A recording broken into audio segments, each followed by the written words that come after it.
Hi everyone, welcome back to another video from Crazy Gamer. Today in this video I'm going to be guiding you through how to log out of Rec Room application on your mobile device. So in order to log out of your Rec Room application, first of all open up the application on your device and make sure that you're inside this Rec Room. I'm currently in my dorm room, but that's okay.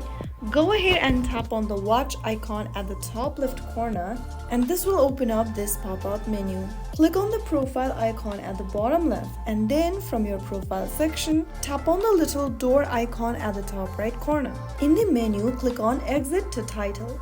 Now on the next page, you will see your profile. Go to the top right corner and tap on the three dots. You will see a logout button at the bottom pop-up menu. Tap on it. Click on Logout once again, and there you are logged out of your Rec Room account successfully.